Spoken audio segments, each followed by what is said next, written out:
Isn't it ironic that the very life one would think to be that of living the dream was not all that it seemed to be?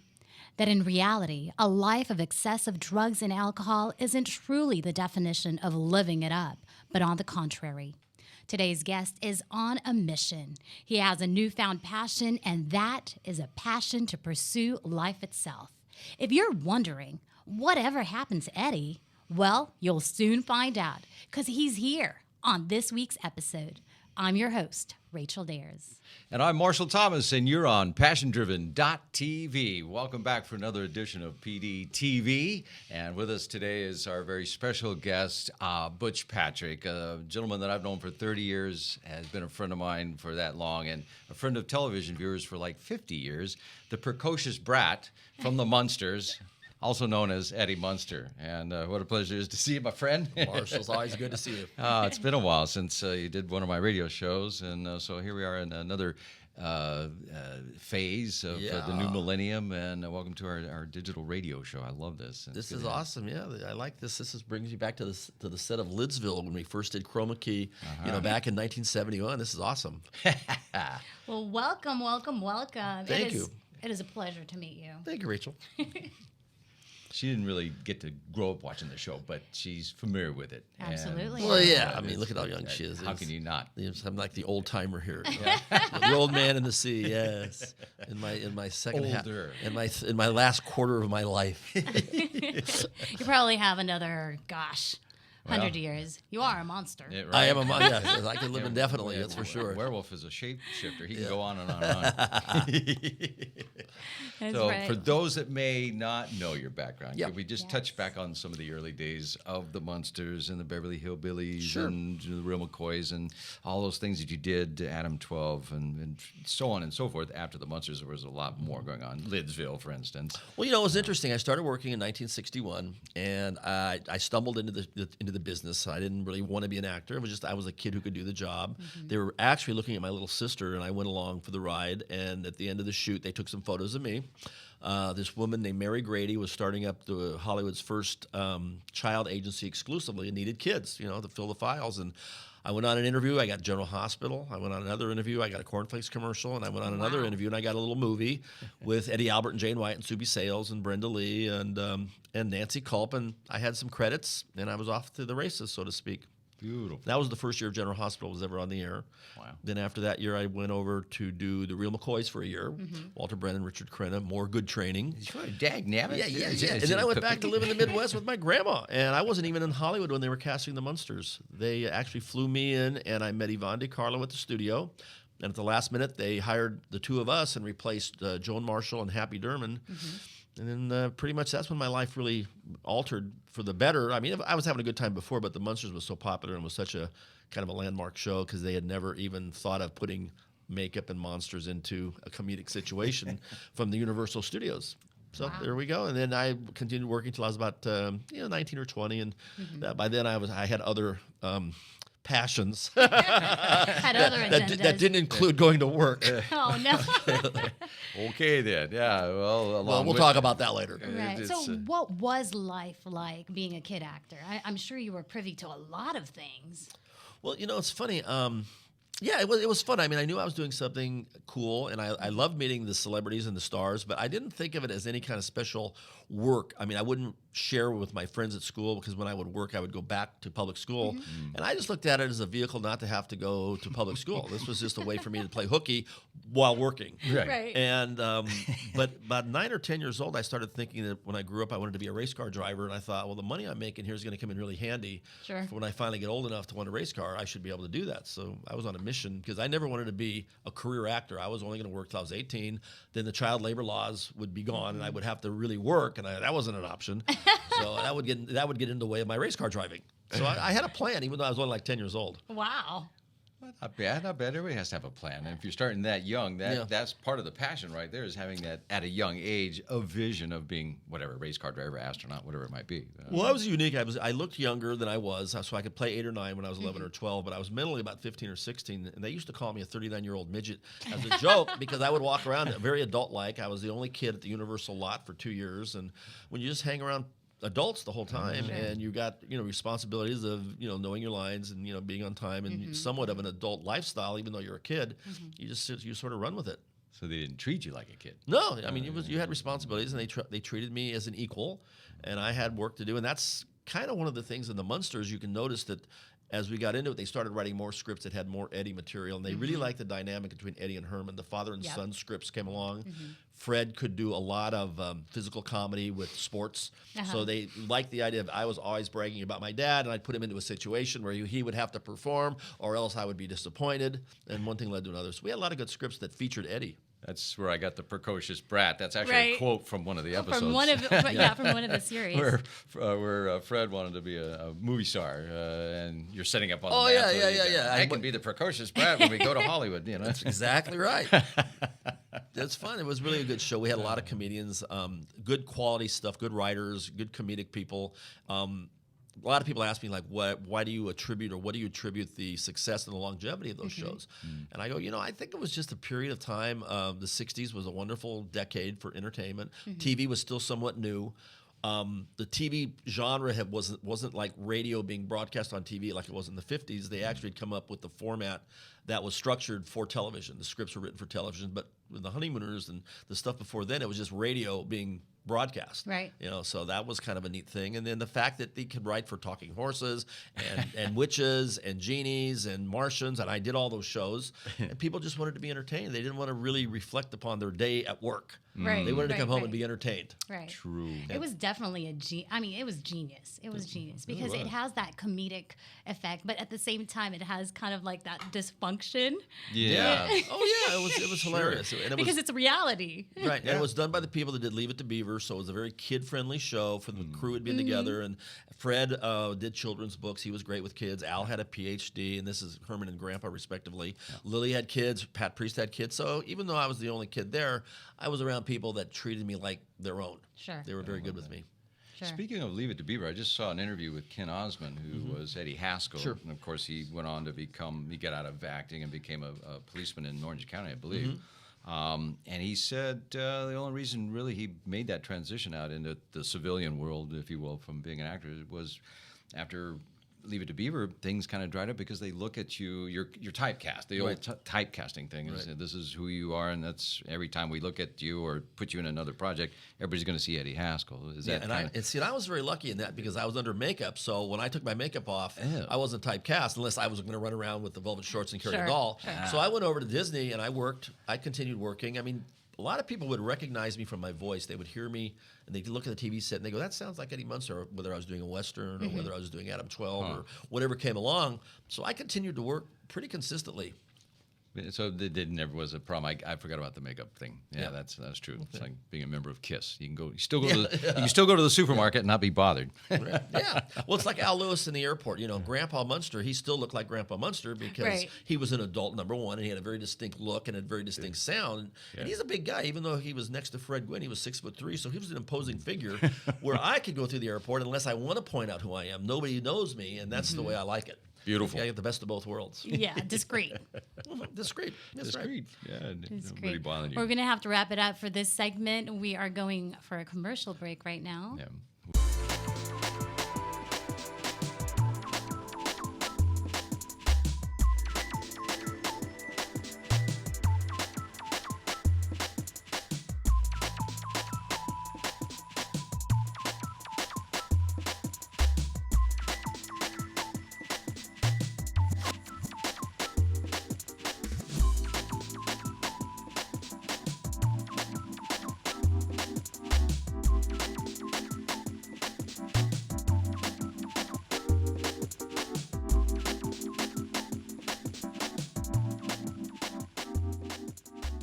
Welcome back to PASSIONDRIVEN.TV. Marshall Thomas here with our special guest today, Butch Patrick. Rachel Dares, of course, looking lovely over there on the side. And as we talked to Butch in the first segment about the early days of the Munsters and all the things that went with it, into the 70s and 80s and into your 20s, there's a shift in your life. Yeah.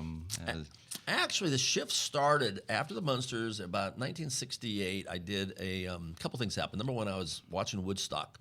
And as I watched Woodstock and I was getting into music, I saw Jimi Hendrix. I went to my first concert, started really high, and then not high yet, but high at the concert level. Concert level. And then what happened was I did the Monkees, and I was hanging around this, and I was hanging around musicians. And back then in the 60s, late 60s, the counterculture of drugs and alcohol was very acceptable behavior. I mean, everybody was getting high. It was all the rage. That's what everybody was doing.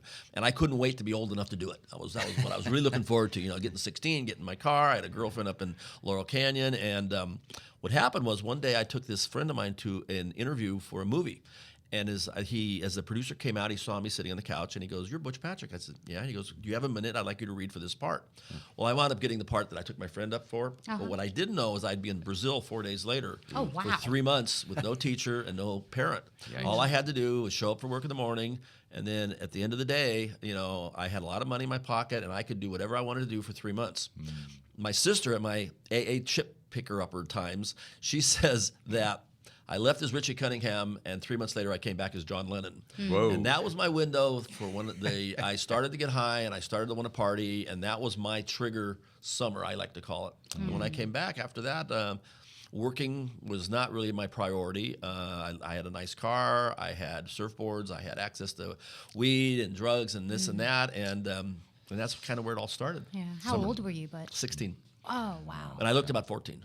And it was the summer of '69, and then, but I still worked till about 1972. I continued to work because I wanted to make the money, but my priorities were all backwards. I was smoking pot on the way to interviews. I was wondering why I wasn't getting hired. The biggest mistake I ever made in my life was I actually told George Lucas that I didn't want to cut my hair for this little movie that he had about cars in Modesto, and when I actually went to see the movie called American Graffiti, I could have killed myself. But every actor in Hollywood has one of those stories of the part that got away. Sure. And then one thing led to another, and it just became the party that never ended, and I was really good at it. I threw the best parties, and I had friends that had access to all kinds of good stuff, and I had money, and then after the money ran out, you just kind of figured out ways to survive. Some of these friends were more fiends than friends. It sounds like taking advantage. Yeah, it was, but they're using buddies and they're drinking buddies, and I always wanted to be accepted and the easy way for me to be accepted to my peers or with my peers was to party and always have beer and drugs and this and that, and that's kind of what we did, and it went on and it lasted 41 years. Wow. Some people confuse pleasure with passion, Sure. and Right. The two really don't mix. The one comes from the heart, the other is just excess and over excess. Well, it's kind of like living it up and really living the dream. I mean, there is a difference. Well, there was an interesting thing that Natalie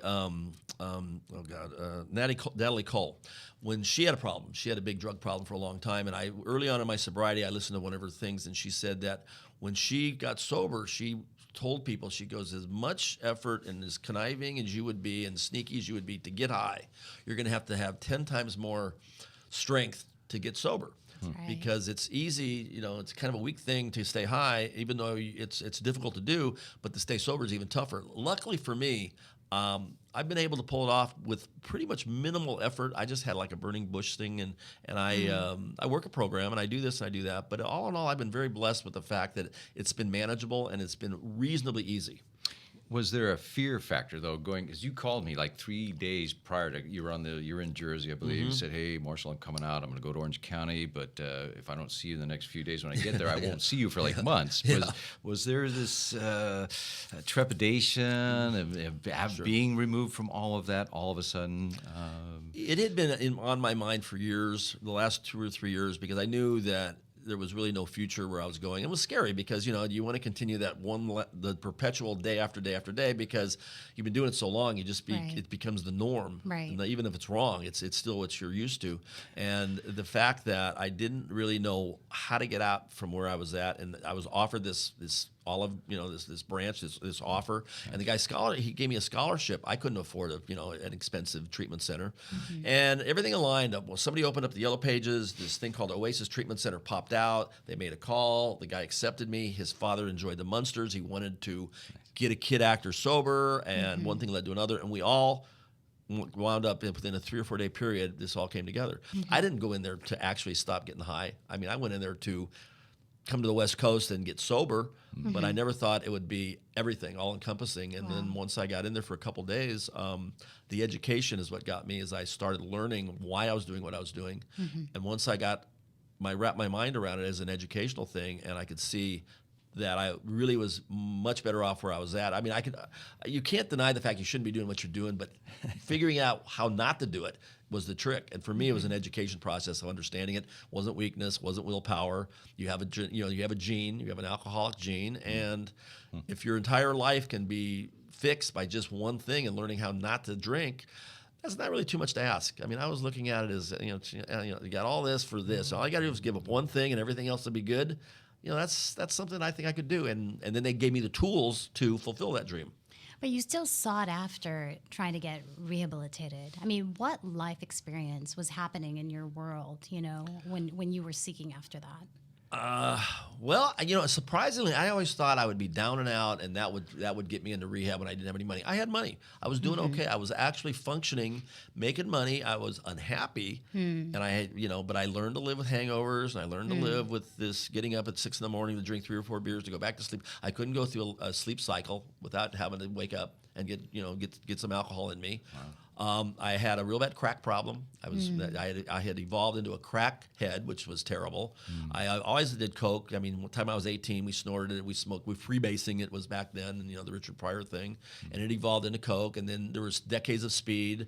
Never did needles. Never got into heroin. I never did the needle thing. For some reason, I always had this line that I wouldn't step over doing certain things, and that was one of them. Today, when I was in treatment, I was like 57 years old. So a lot of the kids that I was around, because I was in a regular treatment center where there was a lot of youths that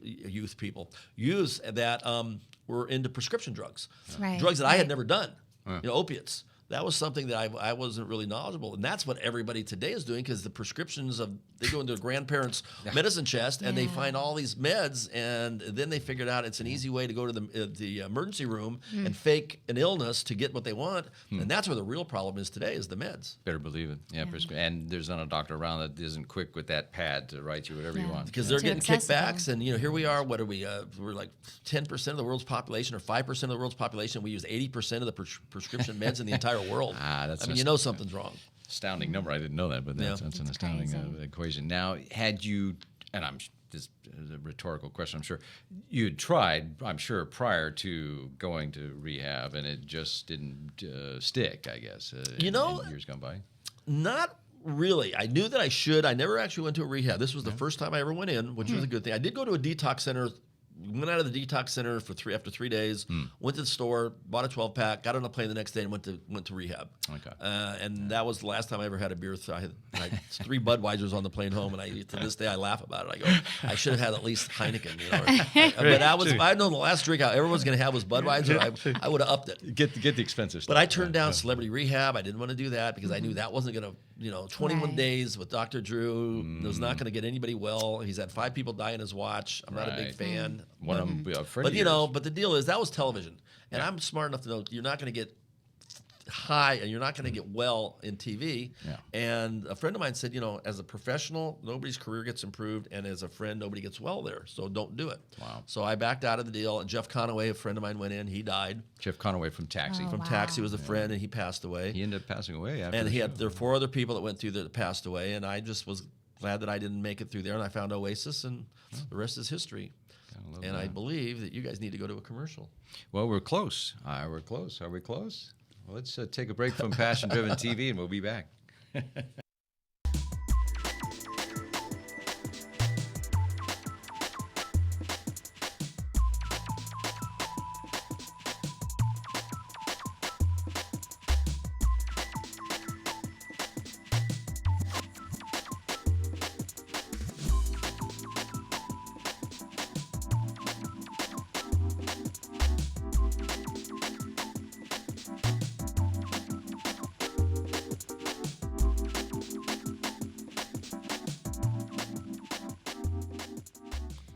Welcome back to Passion Driven TV. If you're still wondering whatever happened to Eddie, well, he's right here.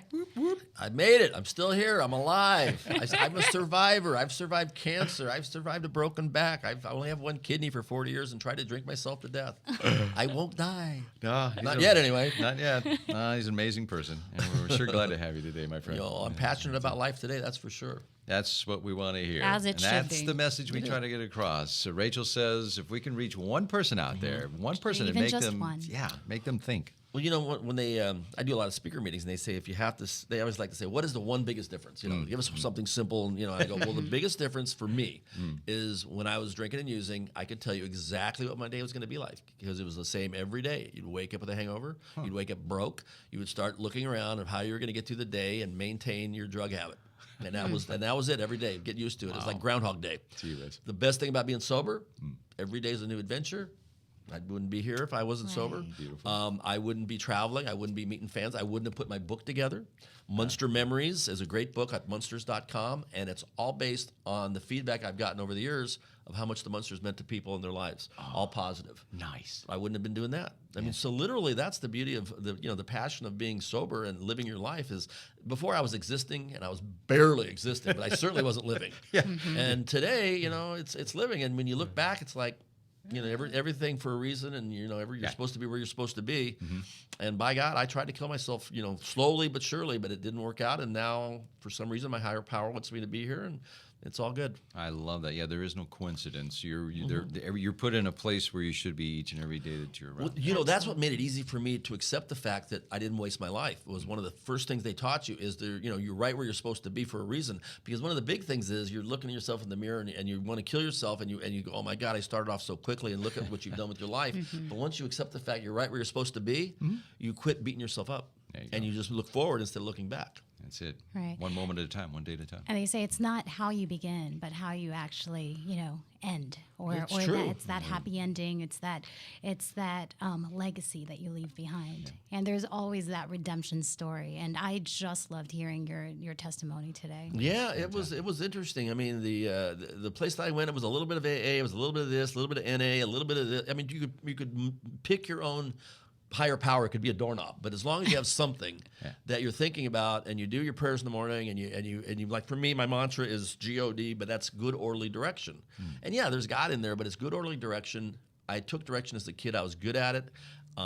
If I wasn't doing my part the way they liked it, you took their direction and you changed it and you did what you were told because there was people that wanted it to be done differently. And I knew that I was in trouble, and I remained teachable. And once you're teachable and you drop your ego at the door, amazing things can happen. Absolutely. So what's next for you? Oh, this is exciting stuff. Well, I have a thing called Scare It Forward, which is making public domain movies and giving it back to the industry. Very nice. It's a new smart channel. It's called Roku. I'm actually purchasing a Munster coach and a Dragula. I'm a gearhead. I'm going to tour the car circuit for the next couple of years, racetracks and auto-related events. And I like to call them events as opposed to just appearances. Right. Doing that, I have a workshop it's called Your Big Break, where we help people that are aspiring to get into the business to do it properly, not waste their money, how to invest their money wisely, and what they can expect. So it's a little bit of a giving back. And basically, wherever I go, I try to help people get out of their addiction issues and make myself available to mentor when possible, but lead by example. Very nice. That's fantastic. The best way to lead is by example. Absolutely. I've told many a parent that. That's for sure. You gotta teach And the kids. the funny part about it is I was very lucky. I've had some friends that stuck with me through the years, like this gentleman here. But I have a new group of friends that have never seen me drunk or using. And the exciting thing for me is there's a whole fraternity in the industry of quietly people that have gone through their lives in the recovery that once you become in the group and you become part of the fellowship, you gain this whole new circle of friends. Like I never went to college, and I never went in the military, but these are like my army and college buddies. But they're the sober. This is a sober community, and there's a lot of interesting people out there sober that survived. It's pretty cool stuff. That is cool. That is very cool stuff. Nice new circle of friends. Yeah, I mean, we were talking on break about just a lot of the generation, the youth nowadays that they might be living their dream, but they're actually living it high or living it on drugs. I mean, it's not too late for a lot of people. It wasn't too late for you. No, it's so. What kind of message can you put out there for these young kids? Well, if if you're thinking about it, if you want to stop, I mean, unless you want to stop, you're not going to stop unless you choose to stop. All I can say is there's a better way. Give it a chance. If you really want to pursue and to get anywhere. I mean, the effort that I used to put into wanting to stay high not only was detrimental to my career, but it was also taking up all my life and my time. Mm-hmm. So it was like not only were you not making any money, you were spending money you didn't have, and it was just a catch-22 to where you were just existing. And or on mom's couch or on your friend's couch, it's not a life. There's help. There's a better way to do it. There's my biggest thing was, oh my God, I'll never have fun anymore once I quit drinking. Well, believe me, there wasn't any fun after a while. And yeah, you're going to say that, well, he was 50, I'm in my teens or 20s. I wish somebody would have straightened me out when I was a young kid. But unfortunately, I couldn't. It was just a different time, and everybody has their own clock on when they're going to do it. True. Main thing is right now it's very cool to be. It's like hip to be square, as Huey Lewis would say. Mm-hmm. And this is the new sober. The new cool people are sober and living life to the fullest and having the best time. And I guarantee you, if you'll give it a chance, you'll have more fun than you ever thought, and you'll remember it, and you'll have a lot more of it. Because you'll have the money to do it. There you go. Your pockets won't be empty. You won't be couch surfing. And I know you're having fun because I see you on Facebook. I talk to you often. I know you're at comedy clubs. Yep. I know you're doing appearances at Comic-Cons and spreading out the new Butch Patrick. Right. And I love that. And so it never really ends. And you're back on a path that is passion-driven. And it's like a new beginning. Oh, and I'm a Beatles fan. And I just came back from Liverpool. I did a convention there for Tattoo Inc. And I'm going to be at Abbey Road Studios next year. A guy from England called me, says, I want to do the Munsters theme so more kids can be aware of the show. And he happens to be with the BG camp. He's bringing in people from Jethro Tull, from Yes. I'm bringing Lita Ford, Marky Ramone. We're going to have the best time at Abbey Road Studio doing a Munsters theme. You think he's going to want to call me if he can't find me because I'm too busy, hiding in the basement somewhere getting high? Yeah, things like this just don't happen. That's right. Well, how can we get a hold of you? How can people connect with you? Well, I'm on Facebook, but basically Munsters.com is a very good place to go, and you can go to ewmunster@gmail and contact me directly, or if you can't find me, come to this show, and they'll steer you to me. That's there right. You go. One more time, the book. Run the Munster Memories, and it's basically just a book of the stories of everybody's association with the Munsters. It's a coffin table book. It's hardcover, very cool, gift giving. And I'm going to it's an expensive one because it has artwork and has signatures, but I'm going to make the more affordable one next year. Now, I know it's stories of people that enjoyed the Munsters and memories of the Munsters, but I'm sure you tracked down people that actually either were connected to the show or worked on the show. Oh, yeah. I had Bill Mooney. He was a guest. Michael Westmore, who was my makeup man. George Barris, who built the cars. Mm-hmm. Nice. The two or three super collectors in the world. All kinds of good stuff. And mainly, though, but the whole thing started from the people that just came to my table and said, I grew up, loved Lily Munster, and I were in a goth household.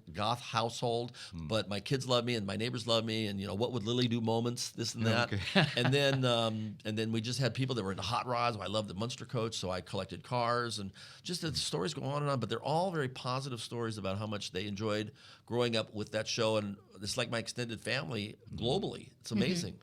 A lot of people don't realize Yvonne DiCarlo was actually a pinup girl in the 50s before she did the Munsters in the 60s. And one of my favorite things is she married Moses in the Ten Commandments, and you got the Kevin Bacon 6 degrees of separation, right? Well, let me see. My TV mom married Moses. So what does that make me? Scary. Yeah, I better be good. Yeah. I've got to ask you about one of the guest stars on the show, though. Okay. Paul Lynn. He had a recurring role, as he did on so many shows. What was it like? Dr. Dudley was one of some of my favorite episode of all time was Eddie's nickname, where I grew a beard. Mm-hmm. And we went to Dr. Dudley to see what was going on with my beard. And Paul Lynn was long before he was the center square on Hollywood Squares. And then when he left, Dom DeLuise actually did his first TV role as Dr. Dudley. Yeah. We had a lot. We had Don Rickles, we had Frank Gorshin, Harvey Korman, Jesse White. The list goes on and on of the quality people that we had coming across that show. Guest stars. So I was very blessed as a kid. Unbelievable. It's been a great time, my friend. We're just about out of time. Thank you so much. Rachel, I've thoroughly enjoyed this. Yeah, I could do another 30 minutes. Seriously. We'll have to do that. Don't worry. Absolutely. Yeah, right. We can have him back from, when we get into 2015. But, as all things that are good must come to an end. So thank you so much for watching PASSIONDRIVEN.TV today. Definitely there'll be more episodes with more wonderful guests. Rachel, anything you want to leave the people with before we actually sign off today? Just continue to watch Passion Driven TV. Beautiful.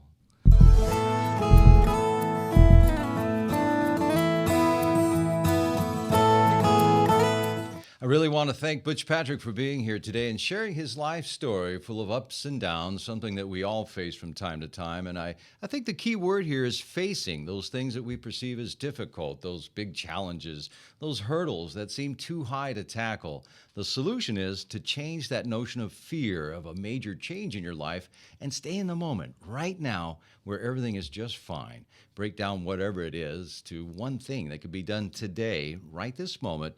Erase the big picture and simply do what you can do now. Examine whatever it is that seems so enormous that it terrifies you to even start. Then shift your thinking to see what you can do today in the present moment. All your big problems will become small issues. Your accomplishments will turn into greatness when you live a moment and a day at a time. And in doing so, you'll see huge results. I encourage you to keep it simple. Rachel and I thank you for watching. We want to thank the OC Digital Studios for making the program possible. As always, stay passion-driven and be good to each other.